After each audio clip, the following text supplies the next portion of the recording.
आज वृंदावन के संत प्रेमानंद जी महाराज के बारे में कौन नहीं जानता। आज के समय में पूरे देश में जो भक्ति की लहर उठी है, राधा नाम की जो गूंज पूरे देश में सुनाई देती है, उसकी बड़ी वजह अगर प्रेमानंद जी महाराज को बताया जाए तो गलत ना होगा।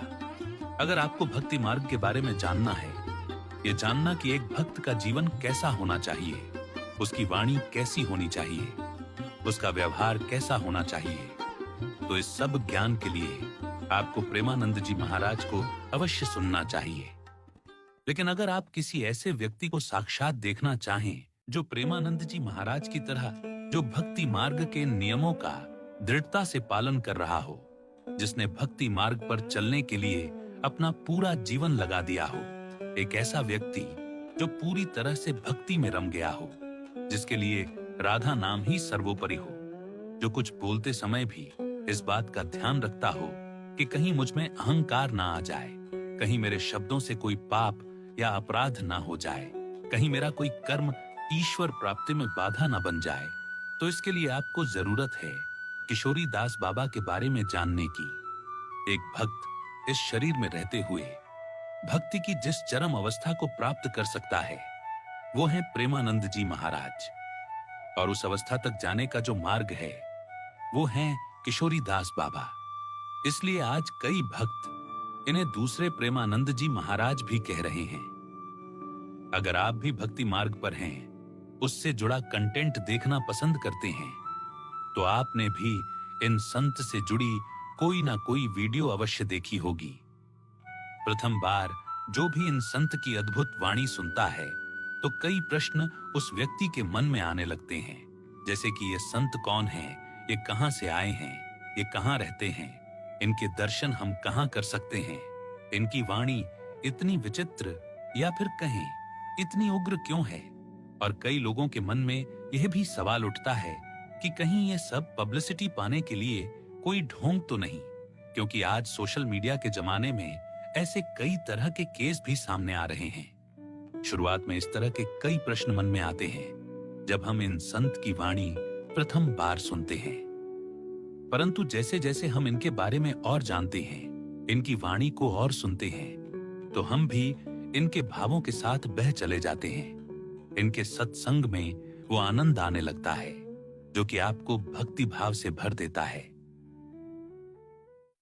आज इन्हीं संत की जीवन कथा हम आपके लिए लेकर आए हैं, जिसकी शुरुआत होती है मायानगरी मुंबई से, जहां इनका जन्म एक पुष्टिमार्ग वैष्णव संप्रदाय से संबंधित परिवार में हुआ। इनका परिवार महाराष्ट्र में रहने वाला एक गुजराती परिवार था, इसलिए जय श्री कृष्ण इनकी आम बोलचाल का हिस्सा था। परंतु इसके बाद भी इनके मन में किसी भी भगवान के प्रति कोई भाव न था, न ही ये इस सब में विश्वास करते थे। परिवार को दिखाने के लिए ये जय श्री कृष्ण बोल तो देते, लेकिन सिर्फ बोलने के लिए, ना भक्ति भाव ना ही कोई श्रद्धा। इनकी माता को पुरानी अस्थमा की बीमारी थी, जिसकी वजह से इन्हें भी बचपन से ही यह बीमारी हो गई। मात्र 12 वर्ष की आयु में जब ये कक्षा 6ठी पढ़ाई कर रहे थे, तभी इनके पिताजी का देहांत हो गया, जिससे इन पर दुखों का पहाड़ टूट पड़ा। क्योंकि एक तरफ पिताजी के जाने का दुख और दूसरी तरफ बीमार माँ। इनकी माँ अब इतनी ज्यादा बीमार रहने लगी थी कि हर 3-4 महीने में इन्हें अपनी माँ को हॉस्पिटल में एडमिट करवाना पड़ता। माँ की देखभाल के लिए ज्यादातर समय ये अपनी माँ के पास ही रहते। इस वजह से कक्षा 9 में ही इन्हें अपनी पढ़ाई छोड़नी पड़ी। अब परिस्थिति ऐसी थी कि भक्ति तो दूर की बात है, कई बार ये भगवान को गाली भी देने लगते। एक समय परिस्थिति ऐसी भी आ पड़ी जब ये मंदिर छोड़ चर्च तक जाने लगे, जहां ये 3 से 4 घंटे तक वहां एकांत में बैठे रहते। सन 2009 में महाराष्ट्र के पालघर जिले के वसई में प्रथम बार जगन्नाथ जी की रथ यात्रा का आयोजन हुआ।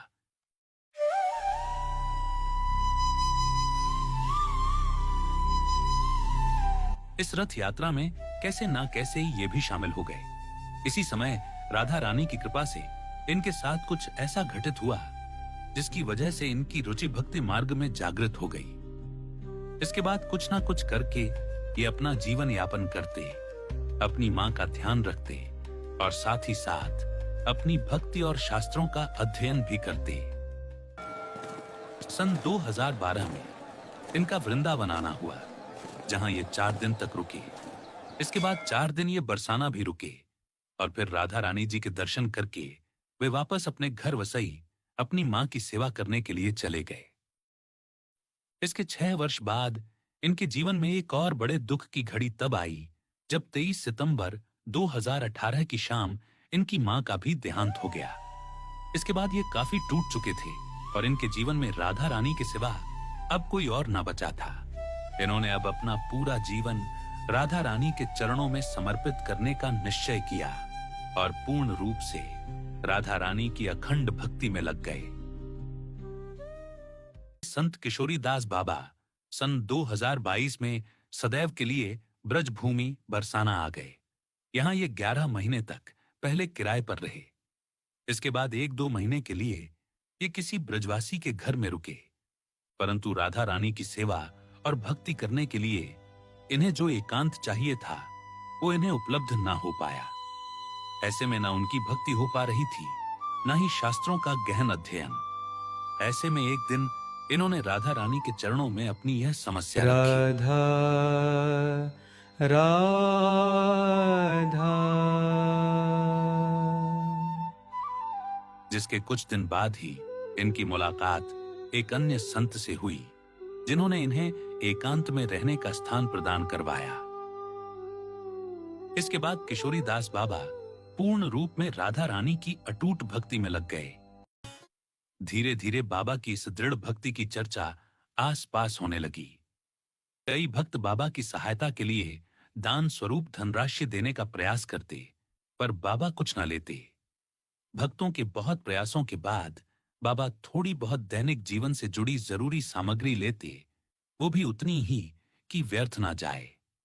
बाबा को बचपन से अस्थमा की बीमारी है, जिनकी आयुर्वेदिक दवाइयां आज भी चल रही हैं। एक भक्त ने जब बाबा से पूछा, इन दवाइयों के लिए धन की व्यवस्था कैसे होती है, तो उन्होंने इतना ही कहा, राधा रानी सब व्यवस्था करवा देती हैं।